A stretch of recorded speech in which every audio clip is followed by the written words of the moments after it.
Non-Monogamy Help is a podcast where your questions about open, non-monogamous or polyamorous relationships are answered. Our host, Lola Phoenix, will consult a licensed therapist with over a decade of experience to address your problems. Names and locations have been changed or censored to keep your questions anonymous. You're listening to Non-Monogamy Help, the podcast.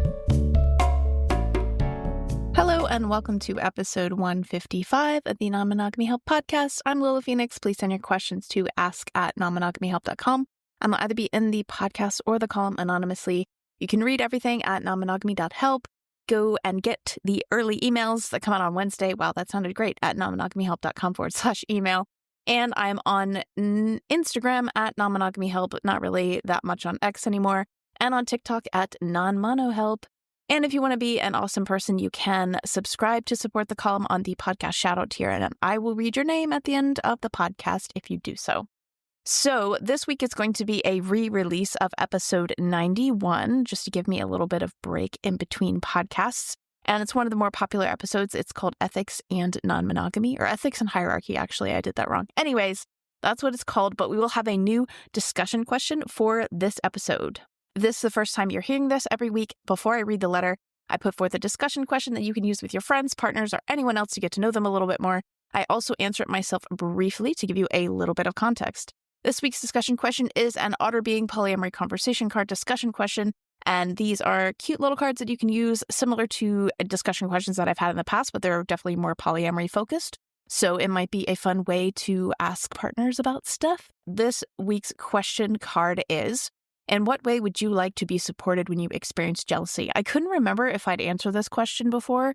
It's totally possible that I have. This is the 155th episode, so very big apologies if I have before. Anyways, I think for me, it comes down to the reasons why I'm experiencing jealousy, because I kind of feel like there are some things that your partner can help you out with, and then there are some things that your partner can't really help you with. I think I would probably always try and see what I could do myself before reaching out, because that's just kind of me and how I like to process things. I would kind of like go, okay, I'm having this feeling. What's this feeling about? Is this because of a story that I'm telling myself? Is this because of something that I'm needing that I'm not getting from this relationship that I can ask about? Because I do think that sometimes jealousy can come from an unmet need. It's not always about you being insecure or self-conscious. Sometimes it is that someone else is getting something from your partner that you would also like. And when you approach it from the perspective of always just wanting to ask for reassurance, that doesn't always work, because if it's an unmet need, then you got to get the need met. So yeah, I think that it's not going to work if you just approach it from getting reassurance all the time. So that's what I'd say. I could actually do a whole episode on it, and I don't want to go too long about it. In what way would you like to be supported when you experience jealousy? Let's get to this week's letter.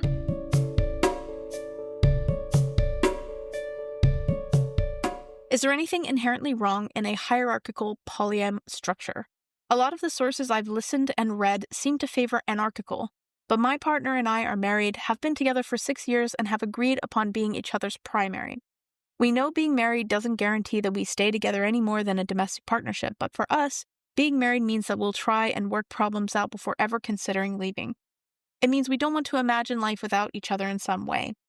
I want more casual relationships while he requires more mental/emotional connection, so maybe what we're doing is more than just being open than polyam, but I figured polyam was the correct term.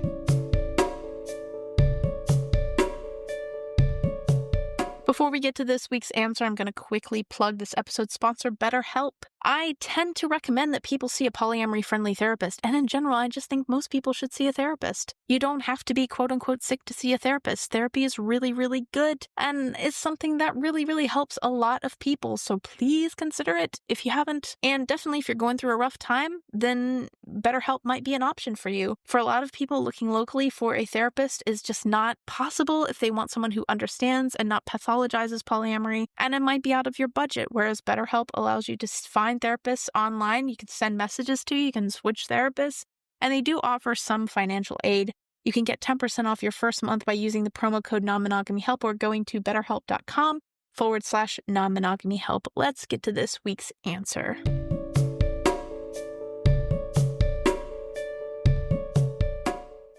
I think that there are people within the polyam community who basically feel like hierarchy is inherently unethical. And just as I said when it comes to the question that started this episode, the discussion question, ethics is a complicated thing and people use it to mean a lot of different things. In my opinion, what makes something ethical is that all parties are informed. So if you have what's called a don't ask, don't tell relationship, technically, in my opinion, that is an ethical relationship, because even though the rule is that one partner probably has other relationships and one other partner isn't informed about those relationships, at the very least, that other partner has been informed that there will be other relationships. So they are in some way informed in a way that somebody who keeps relationships hidden is not informing their partner. Some people would say don't ask, don't tell is always unethical to them, because their standard of ethics is that not only do people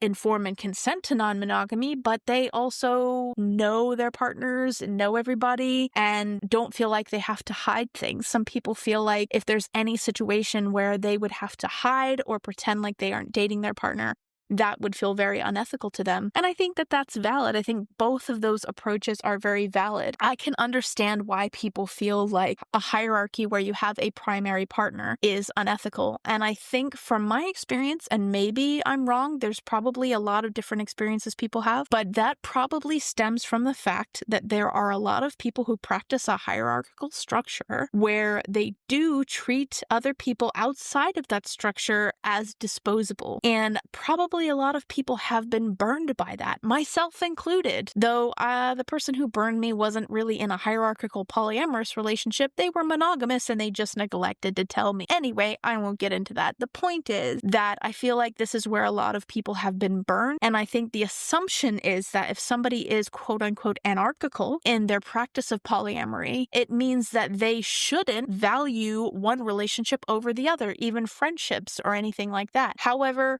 whether that is how people actually practice is arguable. Just because someone says that they're not hierarchical doesn't mean that's how they behave. For me, I think if you're going to have a structure where you have a primary partner, there are two main things to consider. The first thing to consider is that when you create a MVP position, and that's what this is, that you have created, this is the most important person, this is a VIP, MVP, whatever you want to call it, that in and of itself will induce some anxiety in the relationship. And the reason is that if somebody is put on a pedestal, if there is one position in your partner's heart for most important partner, it makes total sense for your brain to worry about being kicked off of your throne. So understand that as much as you might feel that a primary partnership is quote unquote safer, I have seen that for some people, it creates more of fear of loss. It creates more of a fear of competition. It creates more anxiety and doesn't, in fact, make them feel safer. Also, I'd say as an addendum onto that type of consideration, actually, maybe there are three considerations and this is a second, especially because you are married and you live together. One thing that I have personally found is that when you are married and living with someone, as much as people say that you have some type of privilege over quote unquote secondary partners, my personal experience is that having to live with someone and share that type of life means that you get the good, the bad, and the ugly. You fight about money, you fight about housework, you fight about this or that. Maybe not like fight, but like there are a lot more reasons for you to have disagreement, and there are a lot more compromising things that you have to do when you share a space with someone than when you don't. There are a lot more opportunities for disagreement and frustration in a life where you share something with someone to that extent than when you don't. And I would not be surprised to find out many, many people who are the quote-unquote primary and who are supposedly in a better off position, who feel like they're being neglected, to be blunt. They're being not cared for or not able to have the benefit, not even benefits, basically secondary quote unquote partners, sometimes it feels like they get all the fun bits of the person that you're dating, whereas you have to deal with all the negative things. They get to go out on dates, they get to have fun, they don't have to worry about bills, they don't have to worry about childcare. Like, it can very much feel like you are the work partner and they're the fun partner. And that can be really, really hard to deal with. It takes work and effort for someone who is monogamous within a long-term monogamous marriage to keep that connection alive, because there's so much about the way we live our lives now that creates stress, that creates a lot of time suck, basically. We don't have a lot of time to spend in fun relationship stuff because we have so much other shit to do. And so if it already takes a lot of effort to keep monogamy kind of going and to put effort into that relationship, then not only does your partner have to put effort into your relationship, but they also are putting effort into other people's relationships. And it's very, very easy, especially with new relationship energy and people being exciting and shiny and new, to end up with a partner who spends a lot of time impressing other people and basically just takes you for granted. And that may be more of my personal experience shining through. But I do want to have you consider that as a thing. And you might actually have that experience, because if that's what you've been doing, then you probably might have already run across that. But that is something that I think people considering a type of primary hierarchy should think about. And you will run across a lot of criticism of it because, there is the assumption, because of monogamous culture, that a couple that's married is doing what you're doing, like they're preserving their relationship at all costs to others. And that is a fair critique. And I don't think that's something that's unfair or not true. I think that there's lots and lots of cases, especially people new to polyamory, who have been in marriages for a long time and who probably will save that marriage over any other relationship because they've invested more time, because they share children, because they share housing. There's lots of different reasons why they would do that, so it gets that fair critique. But I do think that there's very little, in my opinion, of a way of discussing how difficult it can be to be the quote-unquote primary and see a partner invest time into other relationships that they don't invest in you, because the assumption is that you live together, you're a safe option, you are always going to be there, and so there is less of a reason to focus on you than there is on new people. And I think that the last thing that I think is also worth considering if you go about this type of structure is consent and informed consent. Where I have read and advised on stories where people have been burned by couples who are prioritizing their own relationship in front of others, generally speaking, it has been because there has been a lack of informed consent on the side of the couple. And it's because they haven't been truly honest. Most of the time, sometimes because they're just new to polyamory and they don't really understand or know what it is they're going about. But I think that if you are going to prioritize your marriage over other relationships, both you and your partner should be 100% honest with anybody that you date about that priority. Don't hide it. You may get a little shit from it from people who think that you're just being mean or unethical or whatever, but it's better for you to be fully honest about that. And so every single person who dates you or your partner 100% knows what they're getting into and can make their own informed decision about whether or not they decide to engage with you past that information. Now, there may be people who, kind of ignore their own boundaries, who decide that they want to take a risk and invest in you, and then something happens and you decide to end that relationship and they get burned anyway. That still may happen, but I feel like part of that is also giving informed consent to that person and just say, this is a hierarchical structure. And I also think, as an attachment to this, understanding what this means for how your relationship will exist in the future will also help. So yes, you're each other's primary, and understandably, you are going to probably want to preserve the marriage over other things. If non-monogamy isn't something that ends up working, then you're probably going to want to return to monogamy, potentially. However, I think a big part of the reason why couples like this open and then close and try to dip their toe into non-monogamy, and then something happens and they decide to basically chuck other people out like a, defunct work core to save the major ship. Sorry to be a nerd. I think that mostly that comes from not understanding how non-monogamy is meant to fit into their marriage and thinking that they can go about non-monogamy in a way that won't mean that they spend less time together or won't feel threatening to their relationship. And I don't think that that's the case. So not only do you need to be informing people of your hierarchical structure, but I also think that you need to understand what actual positions there are available in your life. If you and your partner were to have, let's say, one other partner, how would that fit into your day-to-day activities? How would that fit into your life? It's much easier to, as a person, agree to be a quote-unquote secondary, if you want to call that, if I understand what being a quote-unquote secondary means. And likewise, if you and your partner agree, okay, we'll have, you want more casual relationships, so I will have dates on Friday, and that'll be my date night, and I might spend the night at somebody's house, but that'll be the only night I spend at somebody's house. And then maybe your partner has more of a mental and emotional connection, so maybe he talks to people all throughout the days, maybe goes on coffee dates, and then maybe he on Friday goes on bigger dates. But the agreement is that, when you're eating dinner together, he's there only for you, and, there's no communication with anybody else. And you both have agreed date nights yourself, and you agree on childcare if there's children involved or anything like that. So once you understand what your life looks like in non-monogamy or polyamory or whatever you want to call it, then it becomes much easier to, when you're on a date with somebody, be like, so this is my structure.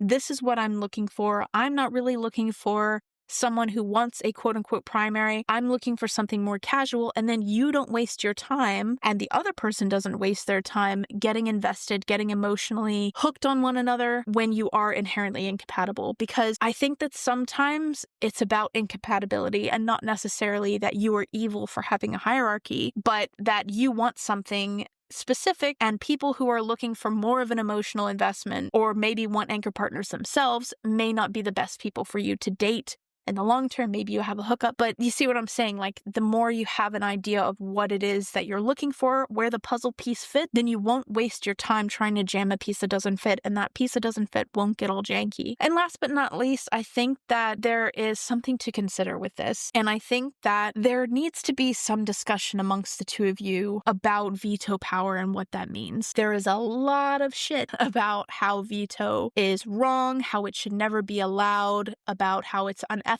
And me personally, I think a veto is a band-aid on a gaping wound.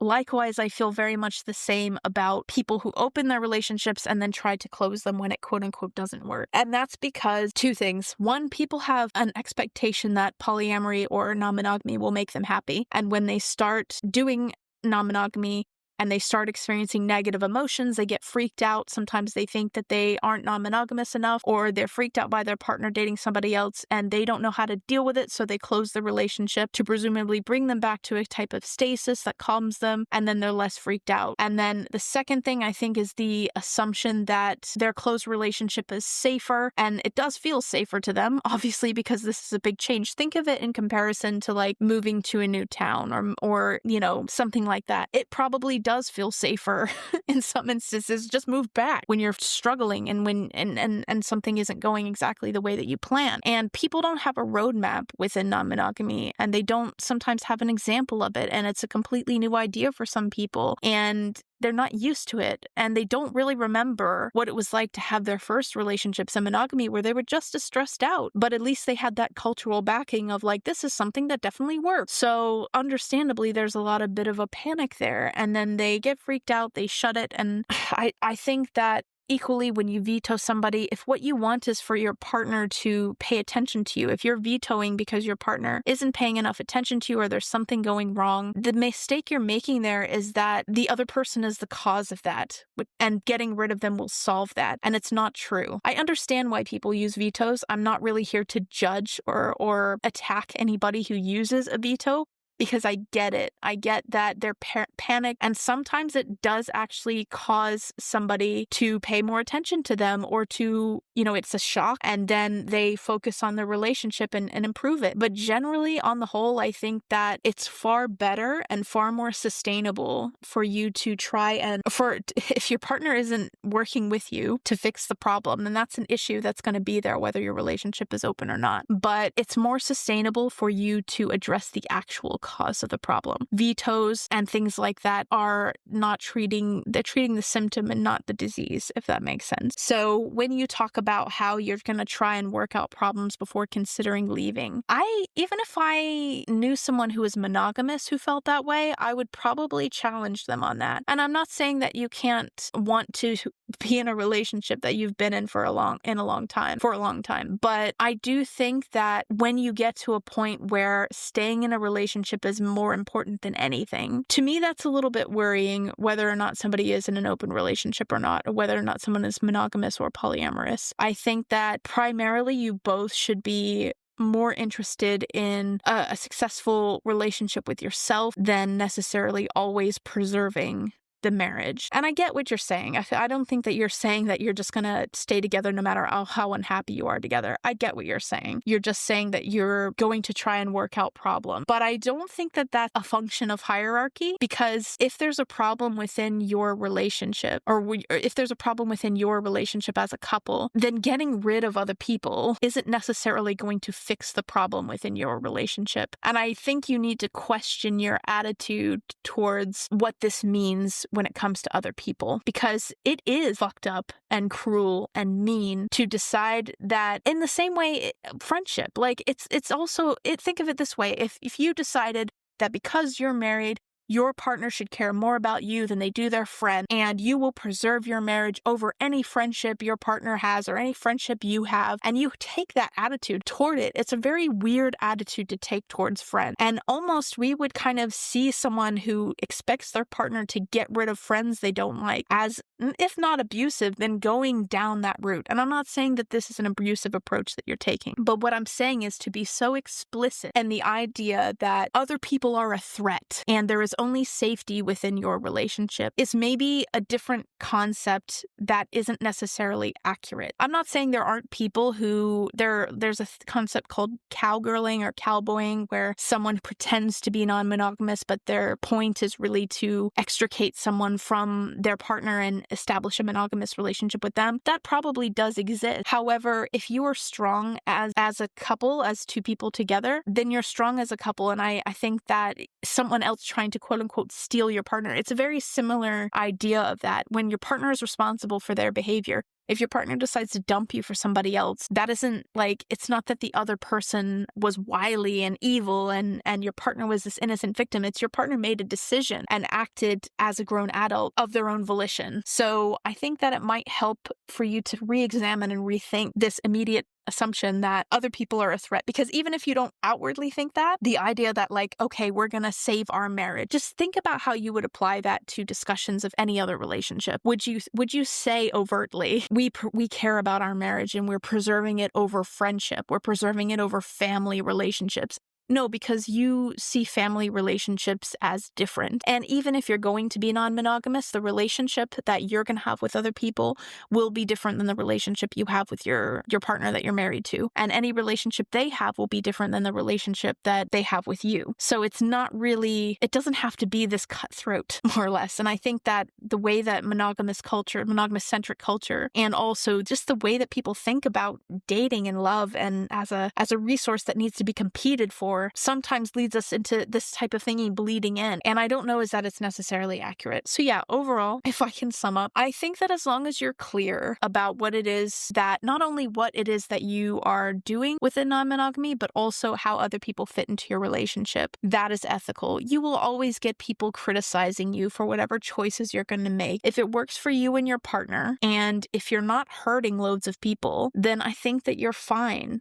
I think as long as you're clear and upfront with anyone that you date about what position they would hold in your life and what non-monogamy means in your life, then they, as other grown adults, can decide to consent to that or leave if it doesn't fit them. And if they decide to consent to it and it isn't what they wanted and they get hurt, as much as that sucks, that's very different than a situation where you pretend like you're going to be emotionally involved in someone's life and you're not. And last but not least, I do think you should consider this kind of unspoken concept that other romantic relationships are a threat, and also think about the role that vetoes play within your relationship and, how you treat other people. Because even if you have casual relationships, that doesn't mean you don't care about the people you have casual relationships, right? Like, you still don't want to hurt those people. And I think that it's worth talking about how you might go through challenges. And I think part of that will be establishing how non-monogamy works in your life, but also accepting the fact that you are going to feel challenged by this. It's a big change, and it's understandable to feel scared, and that doesn't necessarily mean that you're bad at it or it's not the right decision. But how you all handle conflict is important. And to me, in my opinion, it's better for you if what you want is a long-term non-monogamous relationship and you're not just kind of testing the waters of non-monogamy. And if you are doing that, I think it's probably better to maybe just be honest again about that. But if you want a long-term non-monogamous relationship and you want that to work, I think it's better to work on the issues with each other whilst the relationship is open, because closing it will only temporarily solve the issue and it won't give you the practice that you need of addressing the problems that come up in your relationship whilst it's open. And it's also kind of not fair to the other people to just be chucked out like a defunct workhorse. Anyways, so yeah, there's a lot going on in this. Hopefully that kind of gave you a thorough answer. And other people may disagree with me. Other people may be like, hierarchies are always wrong and evil and bad, blah, blah, blah, whatever. I take a kind of an anarchical approach necessarily. I mean, I'm in a kind of in-between position where I'm not really necessarily sold on any type of relationship right now. But, you know, I kind of do have more of an anarchical approach. But I think that if a clear defined hierarchy works for you, then I think it's fine as long as people are informed about it and can say no to you. And they can say no if they know that it's something that you're doing. And if they don't want a part of it, then they can say no. But yeah, I hope that helps and good luck.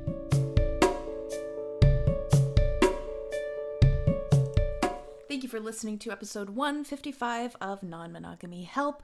Hopefully the audio was okay. I tried to edit it, make it a little bit better, but I kind of cut myself off a little bit. But hey, it is what it is. If you want to be awesome, you can sign up to the website and support me by going to nonmonogamyhelp.com/subscribe. You can sign up to the podcast shoutout support tier. And if you do that, then I will read your name like I'm just about to do for my podcast shoutout supporters now.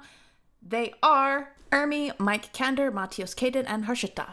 If for whatever reason you can't support economically, because I know that not everybody has the ability, and that's totally fine, you can subscribe on the free tier at the same URL. You can sign up to the early access email at nonmonogamyhelp.com/email, and you can take a screenshot of the podcast, share it to your stories. That also really, really helps me. Rate and review the podcast on all the places that you get all that sorts of stuff. Anyway, those are all really, really super helpful. That's all for this week. You will get a new column next Friday and another podcast episode in a fortnight.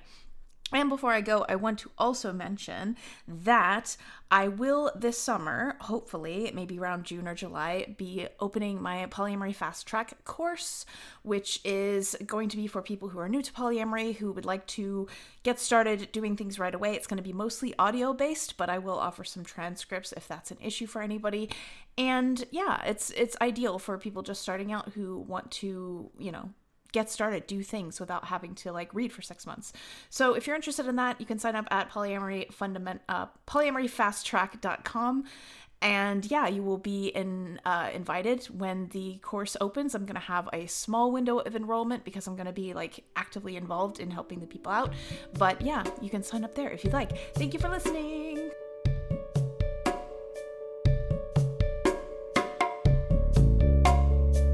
You've been listening to Non-Monogamy Help. The music was done by Chris Albury Jones at albury-jones.com.